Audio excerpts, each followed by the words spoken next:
রাজশাহী বিশ্ববিদ্যালয়ে ৯ ব্যক্তি একই সঙ্গে শিক্ষক প্রশাসক আবার গবেষক হিসেবে বরাদ্দও পেয়েছেন মোটা অঙ্কের টাকা।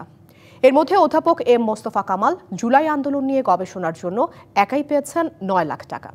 এ ঘটনার সমালোচনা করে শিক্ষক ও ছাত্র নেতারা বলেছেন গবেষণার দায়িত্ব পূর্ণকালীন গবেষকদেরই পাওয়া উচিত। উপাচার্য কোন মানদণ্ডে প্রশাসকদের গবেষণায় বরাদ্দ দিয়েছেন তা একেবারেই পরিষ্কার নয়। এ বিষয়ে বিস্তারিত জানাতে রাজশাহী থেকে যুক্ত হয়েছেন রাজশাহী বিশ্ববিদ্যালয়ের ফোকলোর বিভাগের সভাপতি জাহাঙ্গীর হোসেন। জনাব জাহাঙ্গীর হোসেন, আপনাকে ধন্যবাদ আমাদের সাথে যুক্ত থাকবার জন্য। নিশ্চয়ই আপনি প্রতিবেদনটি দেখছিলেন, সেই সাথে নিজ বিশ্ববিদ্যালয়ের বিষয়টি আপনি আরও অনেক বেশি ভালো জানেন।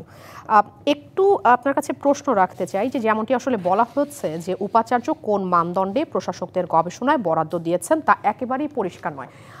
এখানে আমি একটু জানতে চাচ্ছি যে এটা কি উপাচার্যের একেবারেই নিজস্ব সিদ্ধান্ত কিনা, নাকি কোনো ধরনের নীতিমালা উনি অনুসরণ করেছেন? ধন্যবাদ আপনাকে।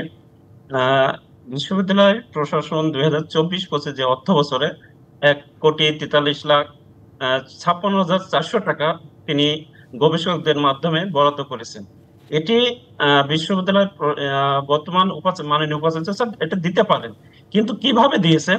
কারণ আমাদের বিশ্ববিদ্যালয় বিশ্বের র্যাঙ্কিং এ অনেক শিক্ষকই আছেন যারা গবেষণার মাধ্যমে বিশ্ববিদ্যালয়কে তার মানদণ্ডে এগিয়ে নিয়েছেন, কিন্তু যারা গবেষণা পেয়েছেন, যারা প্রশাসনিক দায়িত্বে আছেন, একাধিক দায়িত্বে আছেন, তারপর তারা গবেষণাটা করবেন কিভাবে?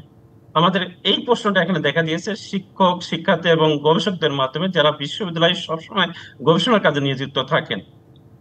এই বিষয়টি বর্তমান প্রশাসন বা মাননীয় উপাচার্য এটি তার নিজস্ব ফান্ড থেকে দিতে পারেন, কিন্তু সেটা দিতে পারেন কোন সময়? আমরা জুলাই আগস্টের যে চেতনা দেখছি, সেই চেতনা যারা বাস্তবায়ন করার কথা ছিল, কারণ আগের প্রশাসনগুলো এভাবে বরাদ্দ দিয়ে গেছে, মাননীয় ভাইস চ্যান্সেলর ইসলামত দিয়ে গেছেন, কিন্তু বর্তমান প্রশাসনের কাছে আমাদের প্রত্যাশা ছিল যারা এই বিশ্ববিদ্যালয় সত্যিকার অর্থে গবেষণা করেন তাদের মাঝে এই অর্থটা বরাদ্দ দেওয়া, কারণ কোনো বিজ্ঞাপন ছাড়াই এই অর্থটা তার প্রশাসনের কিছু আস্থাভাজন তাদের মাঝে এটা বরাদ্দ দেওয়া হয়েছে। জনাব জাহাঙ্গীর, একটু যদি আমাদেরকে বলেন যে ৯ জন ব্যক্তি তারা শিক্ষক, প্রশাসক আবার গবেষক হিসেবেও তারা বরাদ্দ পেয়েছেন।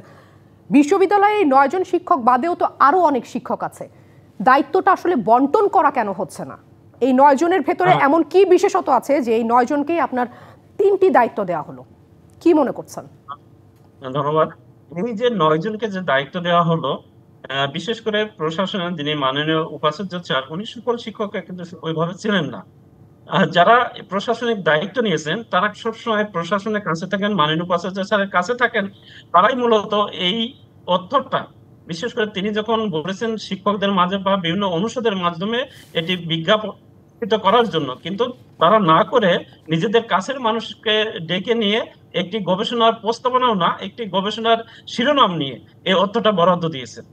আমরা যেটুকু জেনেছি এবং জানার চেষ্টা করেছি, তাদের দেখতে পেয়েছি যে যারা গবেষণা পেয়েছেন তারা শুধুমাত্র একটি গবেষণার শিরোনাম জমা দিয়ে পেয়েছেন।